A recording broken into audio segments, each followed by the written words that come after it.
우리는 에, 이 시편의 말씀을 쭉 은혜를 나누고 있습니다. 다윗은 인간관계 속에서의 고통을 너무나도 뼈저리게 느끼며 성장하는 모든 과정과 왕이 되는 그 하나님의 기름 부어 세울 그 다윗이 왕이 되기까지의 고통은 이루 말할 수 없었어요. 또 어, 이 환경에 의해서, 자연 환경에 의해서 얼마나 두려움과 고통 속에 쌓였는지 모릅니다. 또 자기가 병이 들어 죽게 되어서 얼마나 고통스러웠는지 모릅니다. 정말 산 넘으면 또 산이 있고 이런 인생을 살아온 이 다윗.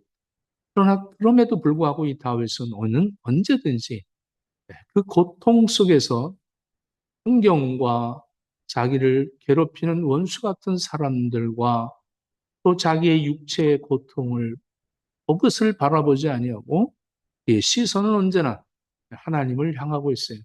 우리가 이 시편을 통해서 깨닫는 건 이 다윗이 어느 정도 하나님을 향하였느냐면 이렇게 고백도 하죠. 내 영혼아 어찌하여 낭망하느냐. 자기에게 자기의 영혼에 대해서 설교를 합니다. 자기 영혼에 대해서 이제 육체적인 거, 정신적인 거, 그 다음에 영적인 것까지 오직 하나님을 향해라. 너가 왜 두려워하고 낭망하느냐? 여호와를 바라라.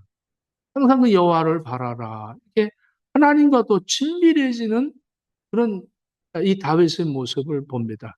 왜 우리 인간은 살아가면서 그냥 하나님이 택해 주시고 하나님이 이렇게 우리를 천국 백성으로 삼아 주셨으면 우리 인생을 살아가는데 좀 평탄하게 또 형통하게 풍요로워서 우리가 사람들과 나눔을 주고 같이 모여서 옹기종기 아름다운 추억들을 남기고 살다가 더 천국 가면 얼마나 좋겠습니까마는 인생은 그렇지가 않아요. 태어날 때부터 울고 우리가 마지막 죽을 때도 그러면 살면서 고통을 느끼지 않았던 사람들은 결국은 죽을 때 고통을 겪어야만 하는 것이 우리 인간입니다.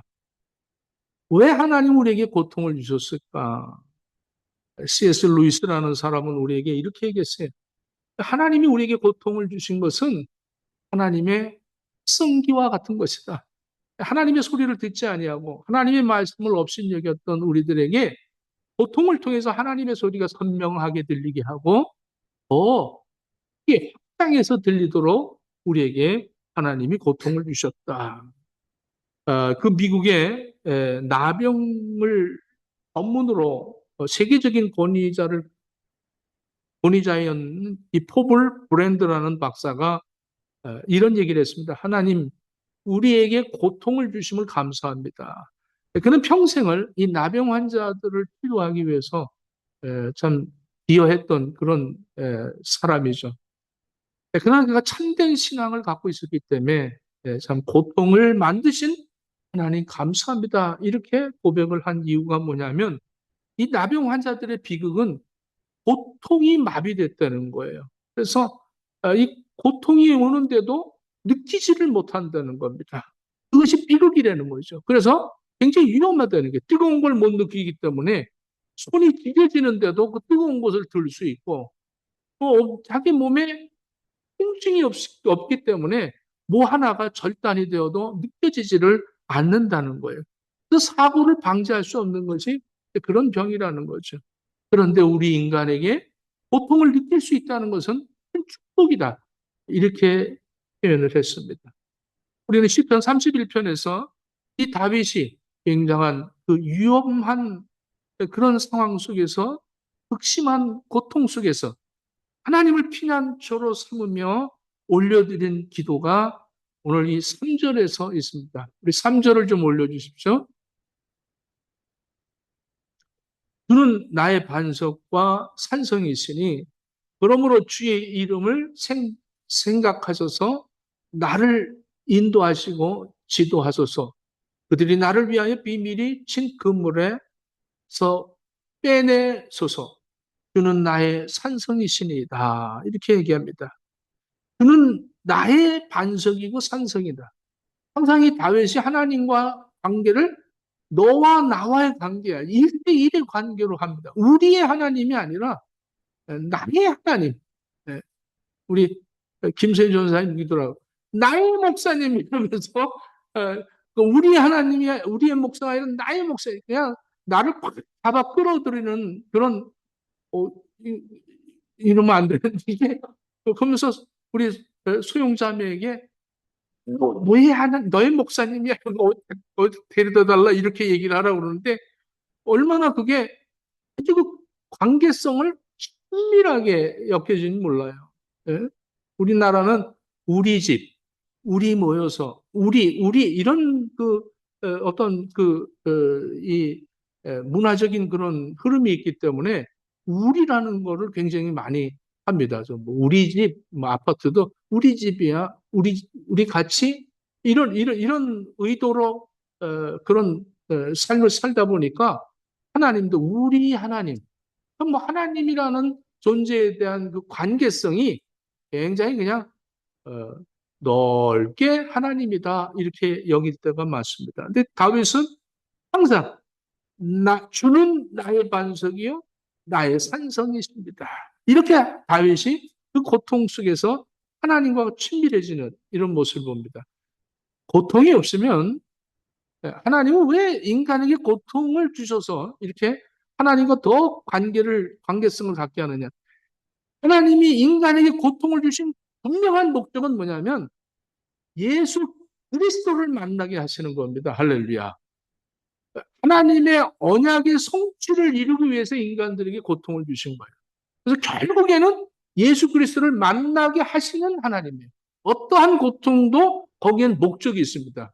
여러분들 고통 당하고 계십니까? 빨리 예수 그리스도를 만나는 것이 아닙니다.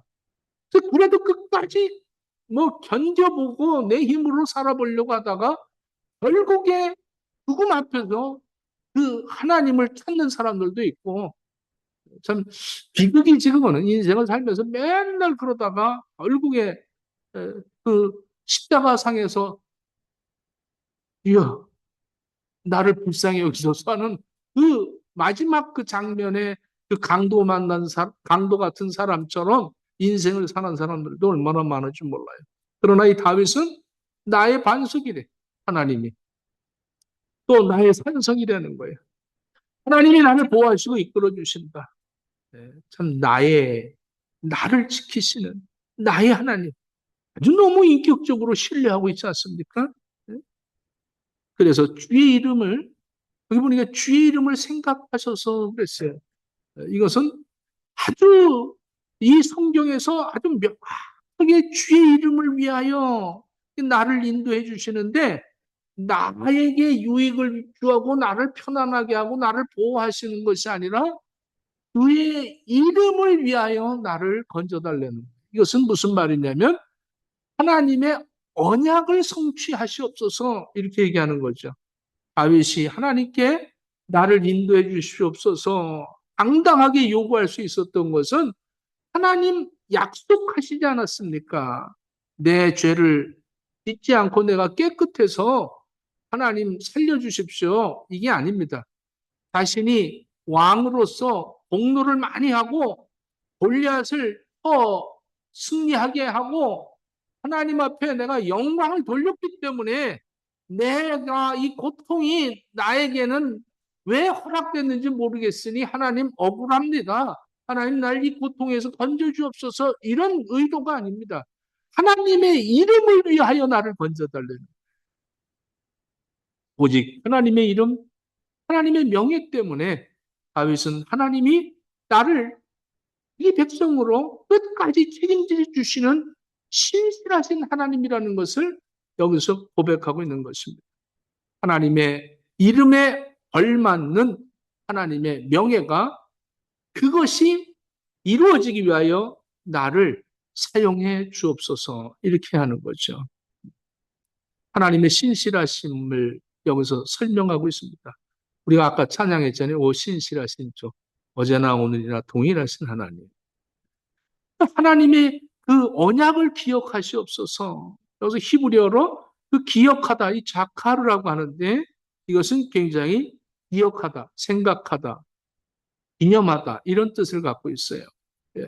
하나님이 그 언약을 기억해서 다시 생각하셔서 내가 잘해서 내가 새벽기도 열심히 해서 내가 또 신앙생활을 잘해서 내가 죄지지 않고 살아서 나를 기억하옵소서가 아닙니다.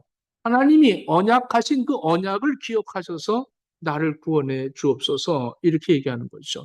이것이 바로 주의 이름을 생각하셔서라고 다윗은 기도한 것입니다. 언약을 작동시키는 아주 마스터키 같이 이 자카로 하나님이 약속하신 그 언약을 기억하옵소서 이렇게 얘기하는 거죠. 창세기 8장 1절에도 보면 하나님이 노아와 그와 함께 방주에 있는 모든 들짐승과 가축을 기억하사 하나님이 기억하사는 이 자카르입니다. 하나님이 바람을 땅 위에 불게 하심에 물이 줄어들었고 이랬어요. 멸망 중에도 노아를 잊지 않으시고 그 구원의 행동, 바람을 불게 시작했다는 거예요. 그러니까 이 기억하다 이것은 하나님이 언약을 실행하셨다는 얘기입니다. 하나님이 시작하셨다. 지금까지는 나를 통해서 고통을 주시고 힘들게 하시고 어렵게 하시는 이유가 뭐고 목적이 무엇인가를 몰랐는데 하나님이 언약을 기억해서 사용하셨다는 거예요. 나를 이제 언약의 그 성취를 위하여 쓰시기 위하여 나를 사용하신다. 그러니까 고통 속에서 예수 그리스도를 만나고 예수 그리스도가 아니면 구원받을 수가 없어요. 그러니까 예수 그리스도를 만나게 하고 예수 그리스도를 전하게 하는데 내 인생 여정에 고통만 사는 것이 아니라 나를 언약을 기억하셔서 나를 사용하는 실천의 역사가 나타난다는 겁니다. 출애굽기 2장 24절에 보면 하나님이 그들의 고통 소리를 들으시고 하나님이 아브라함과 이삭과 야곱에게 세운 그 언약을 기억하사 그랬어요. 여기서도 자카르입니다. 그러니까 하나님이 애굽 땅에서 신음하고 있는 이스라엘 백성들의 신음 소리를 들으신 것이 아니고 그것을 들어서 아브라함, 이삭, 야곱과 언약한 것을 기억하셨던 거예요. 자카르 이제 시작하신다는 거예요. 그래서 이스라엘 백성들을 애굽에서 나오게 하시는 이 역사를 시작했다. 400년 동안 침묵하고 그 약속을 잊어버리고 살던 이스라엘 백성들에게 하나님이 그 약속을 시작하셨다. 사무엘상 1장 19절에 한나가 임신을 하지 못했을 때 그 한나의 기도 소리를 들고 여호와께서 그를 생각하신지라. 이것도 자카르입니다. 불임으로 고통받던 한나의 기도를 들으시고 생명을 잉태하기 시작했다. 기적의 행동이 드러났다는 겁니다. 주의 이름을 생각하셔서 이것은 나의 어떠함이 아니라 하나님의 신실하심을 작동시켜 주옵소서 이렇게 기도하는 겁니다. 십자가 위에서 죽어가던 그 강도도 이렇게 얘기하죠. 예? 예수여, 당신의 나라에 임할 때 나를 기억하소서. 너무 아주 짧은 부탁인데 이 나타로가 그래 오늘 밤엔 너가 나와 함께 나군에 있을 것이다. 하나님은 우리가 십자가의 은혜와 그 언약을 기대하는 그런 사람을 되기를 원해서 우리에게 그걸 기억나게 하시는 거예요. 아, 내가 이 고통 속에서 사는 게, 예수 그리스도를 만나게 하시는 이것이 그 과정이구나. 이거를 깨닫게 하시는 겁니다. 오늘 빨리 예수님 만나시기를 축원합니다. 근데 끝까지 안 만나죠. 내 생각대로 살고, 내 감정대로 살고, 내 기분대로 살고, 내가 목적대로 살아가는 사람들이 얼마나 많은지 모릅니다. 내 방식대로 살아가는 거예요. 내 방식대로. 지금까지 살아왔던 이걸 마하샤바라고 하는데, 계획한다. 하나님의 계획. 하나님의 계획 속에 있어야 되는데, 내 계획에 하나님을 끌어들이려고 할 때가 많습니다. 나를 인도하셔서, 이것은 나는 양입니다. 나는 내가 방향을 설정할 수도 없고, 나는 너무나도 연약한 존재입니다. 그러므로 나를 하나님의 그 계획으로 이끌어 가시옵소서 이렇게 하는 거죠. 고난 속에서 길을 잃었다가도 느끼기만 하면 하나님은 바로 목적지를 보여주시는 겁니다. 욥기서 23장 10절에 보면 그러나 내가 가는 길을 그가 아시나니 그가 나를 단련하신 후에 내가 순금같이 되어 나오리라. 이렇게 말하고 있습니다. 시편 119편 71절에 고난 당한 것이 내게 유익이라. 이로 말미암아 내가 주의 율례를 배우게 되었나이다. 우리 인간은 고난 받고 또 은혜 받고 고난 받고 은혜 받고 반복적이에요. 그러다 보니까 이게 굉장히 우둔해지기 시작을 합니다. 영적으로도 우둔해지고 정신적으로도 우둔해지고 심령적으로도 우둔해져요. 그래서 이 감각이 점점 마비되는 거죠. 그래서 통증을 모르기 시작하는 겁니다. 통증을 느끼지 못하는 거예요. 그러니까 결국에는 죽을 때, 그 사람은 죽을 때 고통을 느껴요. 그렇기 때문에 요즘은 의학이 발달해서 이제 죽기 몇 시간 전에 주사를 놔서 몰핀이나 이런 주사를 놔서 사는 것 같이 이렇게 죽는 것 같지만 굉장히 고통스러워요. 마지막 고통이죠. 예수 그리스도도 고통을 당하셨잖아요. 왜? 우리를 값을 치르시기 위해서 고통을 당한 거예요. 그 고통이 그 고통을 겪어야만 돼요. 인간은 그 고통을 겪어야만 구원의 반열에 설 수 있는 거예요. 근데 우리는 고통을 싫어합니다. 고통을 힘들어합니다. 그런데 거기서 점점 우리는 정금 같은 믿음을 갖기 시작하게 되는 거죠. 예수 그리스도를 가까이 만나기 시작을 하는 거예요. 억울하고 이해할 수 없을 때도 많아요. 그러나 하나님은 우리를 해하려고 고통을 주시는 게 아니라 하나님, 야, 글로 가면 안 돼. 글로 가면 너는 영원히 죽을 수밖에 없는 거야. 내 일로 와. 내일로 돌아와. 이렇게 사인을 주시는 거예요. 그러니까 알람 같은 거죠. 요셉을 보십시오. 형들이 배신하고, 예? 또 노예로 풀려가고, 얼마나 억울함을 당하고 감옥에 갇힙니까? 10년이라는 그 긴 고생에 겉보기에는 정말 인생 끝없다. 저렇게 아주 막 딱한 그 비극의 그 요셉을 보십시오. 그 모든 고난의 정거장들은 이스라엘 민족과 세상을 기근에서 구원하시려는 하나님의 크고 높은 이 계획, 마하샤부를 이걸 갖고 계신 거예요. 하나님의 계획이 있던 거죠. 그 계획에 정확하게 이 요셉은 걸어가고 있었던 겁니다. 고난은 목적이 아니에요. 하나님이 위대한 계획을 이루기 위한 통로일 뿐입니다. 하나님은 고난이라는 도구를 통해서 우리의 인생을 가장 나를 통하여 구원하실 그 뜻을 하나님의 언약의 성취를 이루시기 위하여 내 자신에게 고통을 허락하셨다는 사실. 그래서 인생의 가장 영광스러운 자리로 나를 이끌어 가신다는 사실입니다. 고난을 대하는 성도들의 태도가 내 삶에 이해할 수 없는 고통 속에서도 다윗처럼 나를 인도하시고 나를 지도해 달라고 이렇게 기도하는 거예요. 주는 나의 반석이고 주는 나의 산성이시니 그러므로 나를 보지 말고 주의 이름을 기억하여 예? 주의 이름을 기억하여 주의 이름에 걸맞는 그 계획을 성취하기 위하여 나를 인도하시고 나를 지도해 주십시오. 이렇게 기도하는 겁니다. 빨리 고난을 없애 주십시오. 뭐 떼내기식으로 나 힘들어요. 이 고난 필요 없습니다. 이게 아닙니다. 하나님 이 과정을 통해서 하나님의 신계획을 이루시옵소서. 근데 우리는 그걸 그렇지 못한 사람들이 계속 반복이 되어지는 고난이 계속. 그러니까 막 좋은 음식을 먹고 건강을 관리합니다.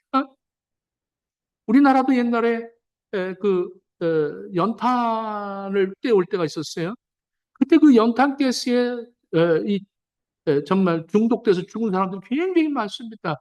가난하기 때문에 거기서 연탄 피우면 그 연탄 가스가 스며들어오는데 이게 또 이게 올라가는 게 아니라 내려갑니다. 가스가. 자다가 그 가스에 에, 그냥 취해서 죽는 사람도 굉장히 많습니다.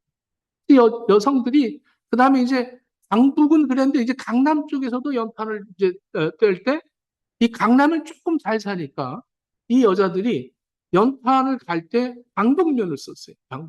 방독면을 쓰고 그 가스를 안 맡으려고 그걸 탁 달고 들어와 갖고는 방독면 벗으면서 정말 빨리 뭐 보일러를 놔야지 하면서 또 담배를 핍니다. 연탄 가스보다 더 위험한 게 담배, 에, 그, 에, 그 연기죠. 응? 그 니코틴이 얼마나 무서운 건지 모르죠. 뭐 0.01g만 쥐에게 먹여도 그냥 직살한다는데 지금도 우리가 좋은 음식 먹고 건강 관리하고는 금방 돌아서서 담배 피는 사람 있고 사람, 그 나쁜 짓을 하는 사람들이 있어요. 우리가 신앙생활 하면서 주일날 예배 드리고 성경 읽고 뭐 주일 또 뭐 새벽 기도하고 은혜 받아요. 은혜 받고 또 잊어버리는 거예요. 금방 또 다시 또 무너지는 사람. 이거는 계속 햇바퀴 돌듯이 그렇게 신앙생활 하는 거죠. 그래서 고통스럽다, 힘들다, 어렵다, 인생이 뭐냐. 여기에 샬롬이 없는 거예요. 우리는 작은 일에, 조그만 일에도 샬롬이 있는 거예요. 할렐루야. 샬롬이라는 것은 그냥 편안한 게 샬롬이 아니라 고통 속에서 샬롬을 느끼는 거예요. 그 샬롬이 거기서 찬양을 하고 거기서 예배드리고 거기서 감사가 나오는 거예요. 고통이 감사가 되어지는 거예요. 오늘 19절을 한번 이제 좀 넘어가겠습니다. 19절 보겠습니다. 그를 두려워하는 자를 위하여 쌓아두신 은혜, 곧 죽게 피하는 자를 위하여 인생 앞에 베푸신 은혜가 어떻게 그리 크신지요. 이렇게 얘기합니다. 이 다윗의 고백입니다. 지금 기도하고 응답을 받는데 어마어마한 은혜를 체험하는 거죠. 우리는 미래가 불확실성 속에서 정말로 어떻게 이걸 대비하면서 살까 해서 뭐 비축하고 저축하고 뭐 보험 들고 또 노후 대책하고 뭐 결혼을 앞선 사람들은 결혼하기 위해서 준비하고 그 위기가 올 때 그 순간을 꺼내 쓰기 위해서 비상금을 갖고 그렇게 살아갑니다. 그리고 그것이 좀 든든하면 큰 위로가 되어지고 거기에 평안을 얻기 시작하죠. 그런데 우리의 영적인 삶에도 이와 같은 영적인 비상금이 있어요. 오늘 본문에 보니까 다윗은 기가 막힌 고백을 합니다. 우리를 위해서 하나님이 은혜를 비상금을 쌓아주셨다는 거야. 할렐루야.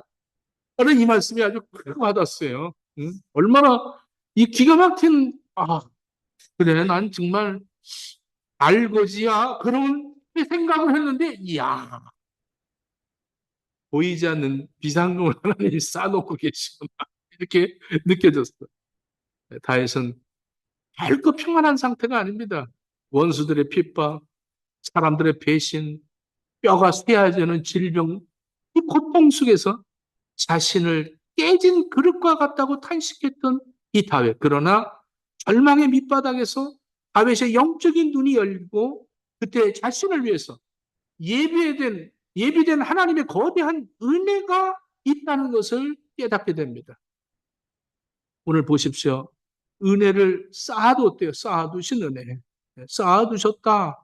이것은 아주 이렇게 계속 하나님이 필요할 때 주시기 위해서 이렇게 준비를 해놨다는 거예요.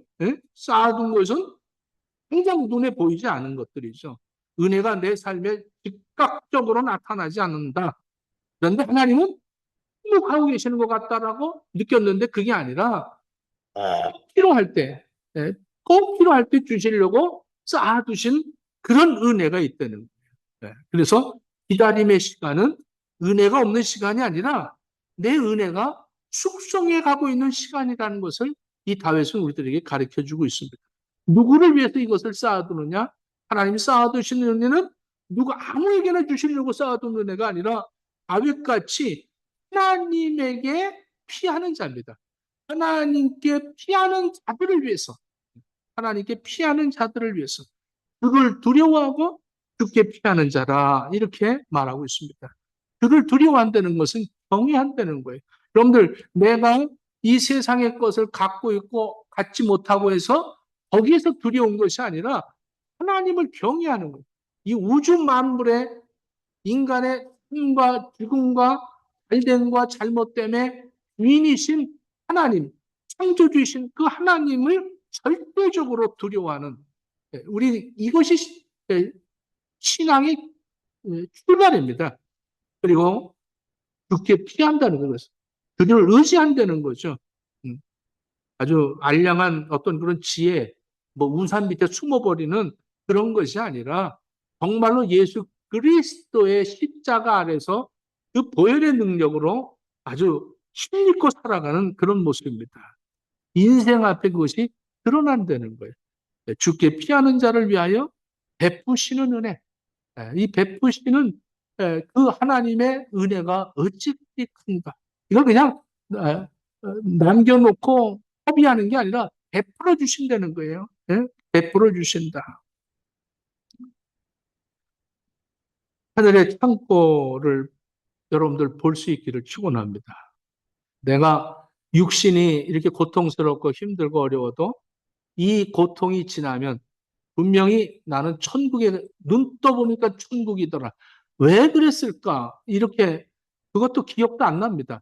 아니 그때 괜히 그랬어. 이런 것도 기억이 안 나요. 천국 가면 싹 완전히 몰라요. 몰라.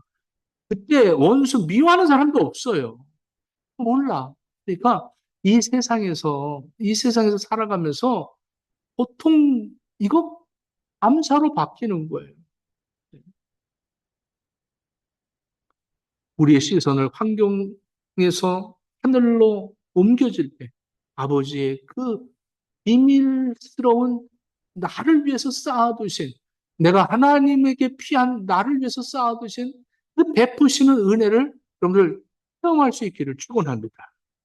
여호와를 바라는 너희들아 강하고 담대하라 24절에 이렇게 다윗이 고백합니다. 산을 위해 나를 위해서 산더미처럼 쌓아두신 하나님의 은혜를 바라보면서 어떤 고난 속에서도 십자가 밑으로 피하여 승리하는 그러한 너희들이 되라 이렇게 얘기하는 겁니다.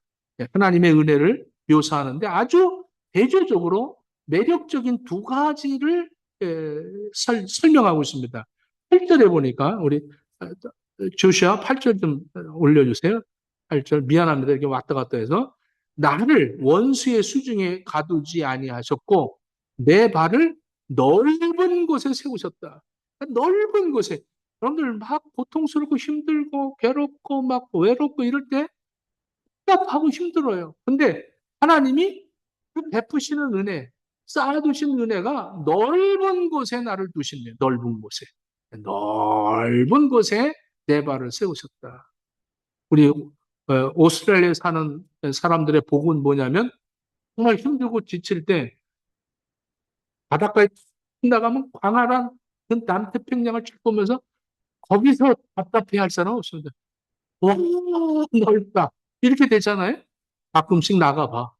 아, 넓다. 응? 비좁은 데서 이러고 낑낑거리지 말고 이거 은혜라니까. 이것도 은혜예요. 근데 영적으로 그런 은혜, 강활한 그런 그 대지에 나를 세우셨다. 다윗은 고난 속에서 이 공간을 체험했어요. 예? 나의 발을 세우신 그 넓은 곳, 자유로운 그 해방의 공간이죠.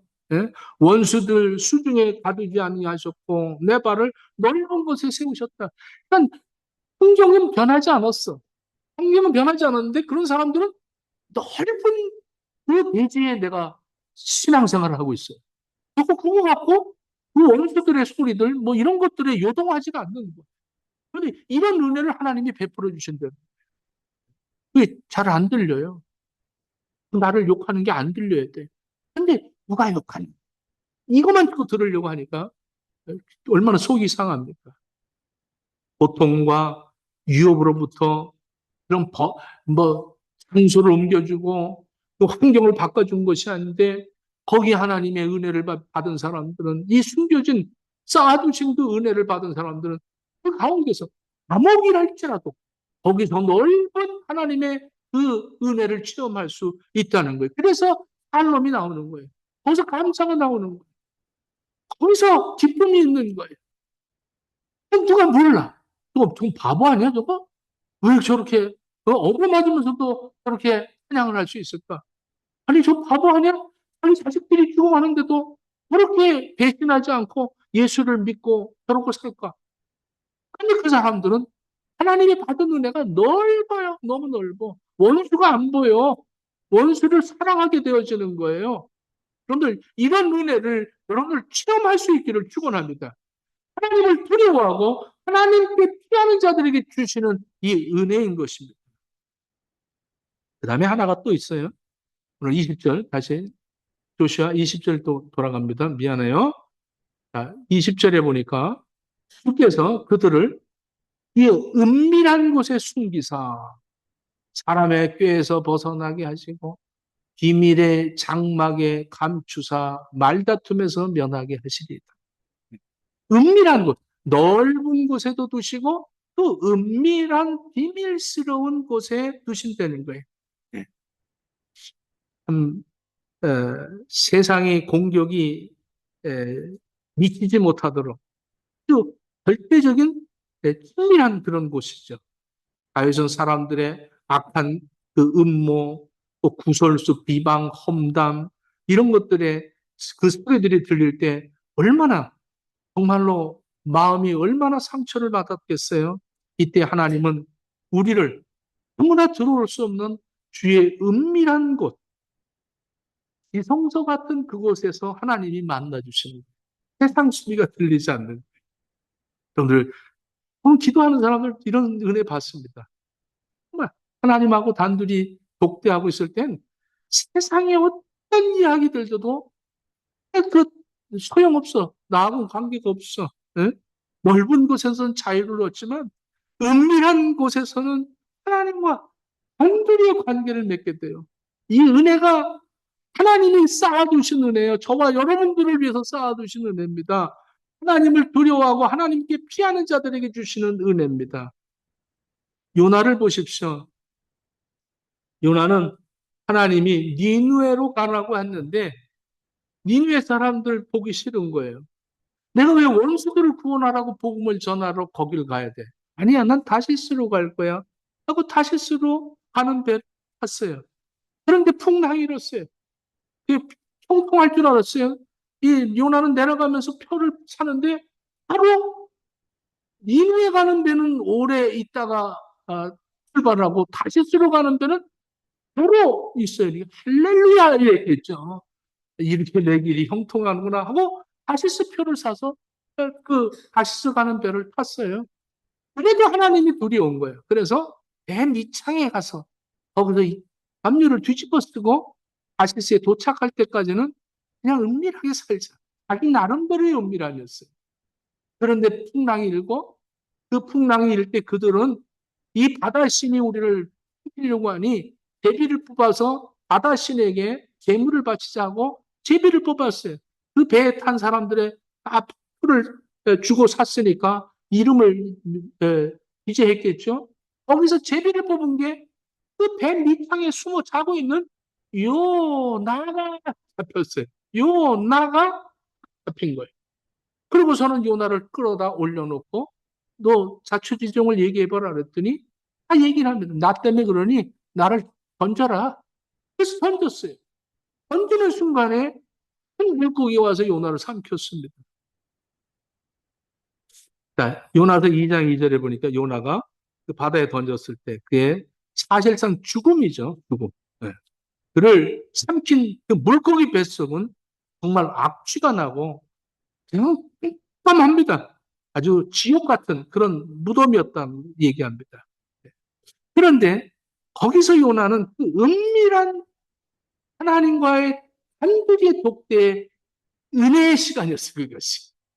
그것이 모든 사람은 야 저건 이제 죽었다. 이제 저거는 끝났다라고 생각하는데 요나는 거기서 은밀하게 하나님과 단둘이의 관계를 갖습니다. 나의 뜻은 다시스인데 하나님의 프레이는 니누에였어요. 하나님의 생각과 내 생각은 달랐던 거죠. 이사야서 55장 8절로 9절에 보면 여호와의 말씀에 내 생각은 너희 생각과 다르며 내 길은 너희 길과 달라서 하늘이 땅보다 높은 같이 내 길은 너희 길보다 높으며 내 생각은 너희 생각보다 높으니라. 쌓아두신 이 은혜, 고난을 피하게 해주시는 것을 넘어서 우리를 하나님의 백성답게 온전하게 회복시켜 주시는 은혜입니다. 요나는 자신의 뜻대로 편안한 도피처 다시스로 가고 싶었습니다. 하지만 물고기 뱃속의 그 은밀한 곳에 실조한 꺾임을 당하고 거기서 요나는 회개합니다. 거기서 회개합니다. 하나님이 원하시는 니누에로 이 요나를 옮기시는 모습을 봅니다.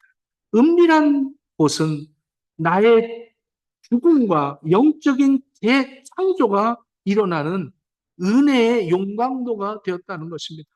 묵한한 곳을 통과했기 때문에 요나는 다시 사명자로 태어날 수가 있었던 것입니다.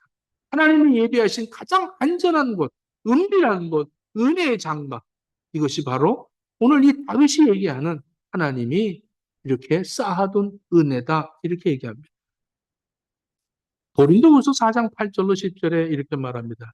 우리가 사방으로 우겨쌈을 당하여도 쌓이지 아니하며 답답한 일을 당하여도 낙심하지 아니하며 박해를 받아도 버림받지 아니하며 거꾸로 들임을 당하여도 망하지 아니하고 우리가 항상 예수의 죽음을 몸에 짊어지면 예수의 생명이 또한 우리 몸에서 나타내게 하려 함이라 이렇게 말합니다.